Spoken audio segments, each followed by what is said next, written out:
அமெரிக்காவுக்கு புதுசா ஒரு சிக்கல் வந்திருக்கு. அதே மாரி இஸ்ரேல் திசை திருப்புறக்காக இந்த விஷயத்த செய்யுதோ! அப்படிங்கிற ஒரு சப்ஜெக்டும் ஓடிக்கிட்டு இருக்கு. இந்த 2யும் விரிவா பார்ப்போம். அதுக்கு முன்னாடி ட்ரம்ப் ஸ்ட்ரெய்ட் ஆஃப் ஹார்மஸ பாதுகாக்க எல்லாரும் வாங்க, வாங்க, வாங்கங்கிறாரு. ஏப்பா முந்தா நேத்து தான் பிரிட்டன் பிரதமர் வந்தவர "ஐயோ! நாங்க அடிச்சு ஜெயிச்சுட்டோம். இவரு இப்ப கிளம்பி வராராமா" அப்படின்னு பத்தி விட்டீங்களே சார் அப்படின்னு கேட்டோம்னா, அதுக்கு பதில் இல்ல. "இன்னைக்கு பாதுகாக்க வாங்க" அப்படின்னு சொல்லி லிஸ்ட் போட்டு எல்லாரையும் கூப்பிடுறார். உலகத்துல உள்ள அம்புட்டு நாட்டையும் கூப்பிடுறார்.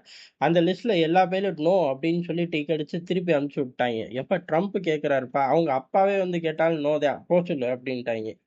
ஏன்டா உங்க ஆட்டத்துக்குள்ள நுழைஞ்சு நாங்க என்னடா பண்ண போறோம் அப்படிங்கிற மாரி. ஐரோப்பாவ பொறுத்தவரை பேசாம இருக்காய்ங்க. இந்த கிரேட் பிரிட்டன் ஏற்கனவே அசிங்கப்பட்டு நிக்கிறாய்ங்க. இருந்தாலும் சரி ரைட் அப்படின்னு கிளம்பி வர 1000 வாய்ப்புகள் இருக்கு. பிரிட்டன பொறுத்தவரையும் அசிங்கப்படுறதும், கிளம்பி வர்றதும் இயல்பான ஒண்ணு தானே. இன்னைக்கு திங்கட்கிழமை அப்படிங்கிற மாரி எடுத்துக்குவாய்ங்க. இந்தியாவோட பதிலடி அப்படிங்கிறது யாரும் எதிர்பார்க்காத பலமான பதிலடி. அத சிடிஎன்ல விரிவா பார்த்திருக்கோம். அதனால பார்க்காத நண்பர்கள் அங்க வந்து பாருங்க.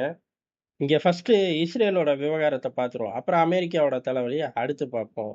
இஸ்ரேலோட விவகாரம் அப்படிங்கிறது சுத்தி சுத்தி பெஞ்சமின் நெதன்யாகு உயிரோட இருக்காரா? இல்லையா? அப்படிங்கிறத நோக்கியே தான் ஓடிக்கிட்டு இருக்கு. காரணம் ஃபர்ஸ்ட்டு ஒரு ஃபுட்டேஜ ரிலீஸ் பண்ணார்கள். "எப்பா இதுல 6 விரல் இருக்கு. இது ஏஐயால உருவாக்கப்பட்டது" அப்படின்னு சொல்லி எல்லாரும் தூக்கி போட்டார்கள். ஆனா ட்விட்டரோட ஏஐ சாட் பாக்ஸ்லாம் இல்ல, இல்ல. இது ஏஐ இமேஜ் இல்ல. இது வந்து ஒரு டெக்னிக்கல் கிளிட்ச் அப்டிலாம் சொல்லி பார்த்துச்சு. கடைசில எதுவுமே முடியல அப்படின்னு சொல்லி அவரே வந்து வீடியோ போட்டா தானே இந்த வம்பு. நான் காப்பி குடிக்கிறேன். காலங்காத்தால காப்பி குடிக்கிறேன் பார் அப்படின்னு சொல்லி காப்பிய குடிச்சிட்டு கிளம்பி போக அதே சாட் பாக்ஸ் எது? ட்விட்டரோட அதே சாட் பாக்ஸ் முந்தி என்ன சொன்னுச்சு? அது டெக்னிக்கல் கிளிட்ச் ஒரிஜினல் வீடியோன்னுச்சு. இத வந்து ஒரிஜினல் வீடியோவா இருக்க வாய்ப்பே இல்ல. ஏன்னா, அவரு பாட்டு என்னங்க டீ கடையில உட்கார்ந்துட்டு லெபனான் ஆப்பரேஷன், ஈரான் ஆப்பரேஷன பத்தி பேசிக்கிட்டு இருக்காரு. இப்படிலாம் ஒரு தலைவர் பேச மாட்டாரு அப்படின்னு சொல்லி ஏஐ போட்டு விட்டுருச்சு. ஏஐ போட்டு விட்டுருச்சுன்னு எடுத்துக்கலாம். ஏஐக்கு குடுத்த இன்புட்ல இந்த மாரி ராணுவ விவகாரங்கள பொதுவெளியில தலைவர்கள் பேச மாட்டார்கள்ன்னு குடுத்து கூட வச்சிருப்பாய்ங்க. அதையே எடுத்துக்கிட்டு இது வீடியோ ஃபேக் அப்படின்ருச்சு. இப்ப இஸ்ரேலுக்கு புதிய தலைவர். ஏன்டா வந்தாலும் குத்தம் சொல்றீங்க, வராட்டியும் குத்தம் சொல்றீங்க. ஆனா இஸ்ரேல் வந்தத ஈரான் ஒத்துக்குச்சு அப்படின்னு தான் எடுத்துக்கணும். அதாவது பெஞ்சமின் நெதன்யாவோட ஃபுட்டேஜ ஈரான் ஏத்துக்குச்சு அப்படின்னு எடுத்துக்கலாம். காரணம் என்ன அப்படின்னா, பெஞ்சமின் நெதன்யாகு தப்பி தவறி உயிரோட இருந்தா, மீண்டும் அவர தீர்த்து கட்ட அனைத்து வேலையும் செய்யப்படும். டார்கெட் அச்சீவ் ஆகும் அப்படின்னு சொல்லி மிரட்டல் தெரிவிச்சிருக்கார்கள். ஏன் அப்படின்னா, எங்களோட அப்பாவி மக்கள பெஞ்சமின் நெதன்யாகு கொன்றுக்கார் அப்படின்னு சொல்லி அவர்களோட ஸ்டேட்மெண்ட். நடந்த விஷயத்தெல்லாம் எடுத்து போட்டு, தப்பிச்சிருந்தா திருப்பி நாங்க முடிவுரை எழுதுவோம் அப்படின்னு சொல்லியிருக்கார்கள். அப்ப ஃபுட்டேஜ இப்ப ஈரான் ஒத்துக்குச்சு அப்படின்னு தான் நம்ம எடுத்துக்கணும். அப்ப ட்விட்டரோட சாட் பாக்ஸ் சொன்னது, ஏஐ சொல்றதெல்லாம் முழுசா நம்ப முடியாது. குடுக்குற இன்புட்க்கு ஏத்தாப்புல சொல்வார்கள். ஆனா, இந்த விவகாரத்த விட தூக்கி சாப்பிடுற மாரி ஒரு விஷயம் அப்டின்னா, பெஞ்சமின் நெதன்யாகு வழக்கம் போல ராணுவ இடிபாடுகளுக்குள்ள போயிட்டு வர்றது, ராணுவத்தோட பேசுறது, ராணுவத்துக்கு உத்தரவு குடுக்குறது, அந்த மாரி ஃபுட்டேஜ் தான் வரும். இவரு காப்பி கடையில நிக்கிற ஃபுட்டேஜ்லாம் இப்ப தேவையே இல்ல. ஆனா, இவர் அதெல்லாம் ரிலீஸ் பண்றனால தான் மேற்கொண்டு மேற்கொண்டு சிக்கலாகுது. இது ஒரு தியரி.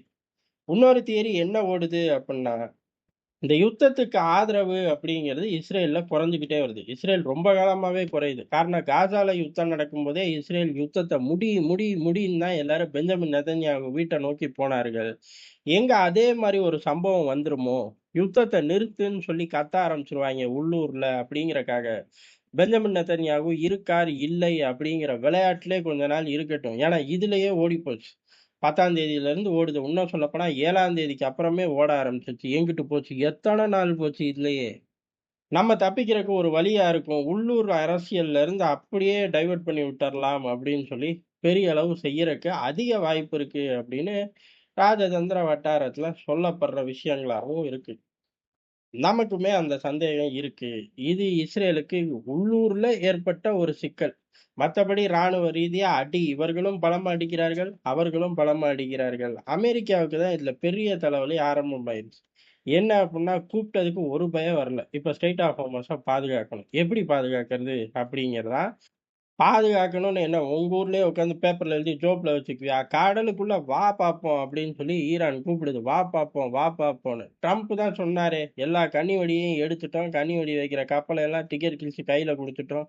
அப்ப படகு போர்க்கப்பல் போகாதா அப்படின்னா, ஏங்க அவரு விளையாட்டுக்கு சொல்லுவாருங்க. அத நம்பிலாம் கப்பல உள்ள அனுப்ப முடியுமான்னு சென்காம் தளபதியே சொல்ட்டாரு. ஏன்ட்டயான்னு கேட்கக்கூடாது. அவங்க ஊர்ல சொல்ட்டாரு. ஆனா, இப்ப இதுவே பெரிய பிரச்சனையா இருக்கும்போது, அடுத்து ஹவுதிகள் சொல்றார்கள், பாப் அல்-மந்தீர நாங்க மூடப் போறோம் அப்படின்னு. ஆத்தாடி போச்சா! அடுத்து ஒரு 12% அவுட்டா அப்படிங்கிற மாரி தான் இருக்கு. பாப் அல்-மந்தீரும், ஸ்ட்ரெய்ட் ஆஃப் ஹோமஸும் ஒரு சேர சோக் ஆகுது அப்புட்ன்னா 30% அவுட்டு. எது? நடமாட்டத்துல 30% அவுட்டு. ஏற்கனவே ஸ்ட்ரெய்ட் ஆஃப் ஹோமஸ் மூடுனதுக்கு தான் இம்புட்டு தள்ளாட்டம். ஈரான்ல போய் பேச்சுவார்த்தை நடத்தி அம்புட்டும் நம்மனால கொண்டு வர முடியுது. பெரிய அளவுல மத்த நாடுகளால கப்பல்கள நகர்த்த முடியல.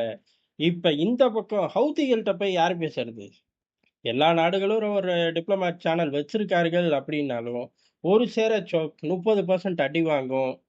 இதுல இருந்து உலகம் தப்பிக்கிறது கடுமையான ஒரு சிரமத்துக்கு ஆளாயிரும். ஏன்னா, இந்த பக்கம் ஸ்ட்ரெய்ட் ஆஃப் ஹோர்மஸ் ஆகட்டும், பாப் அல் மந்தீர் ஆகட்டும், சூயஸ் கனால் எல்லாமே டிஸ்டர்ப் ஆகும். ஆட்டோமேட்டிக்கா ஷிப்பிங் ரூட் பூராமே சூயஸ் கனாலே தொட முடியாது. சுத்தி தான் போகணும்.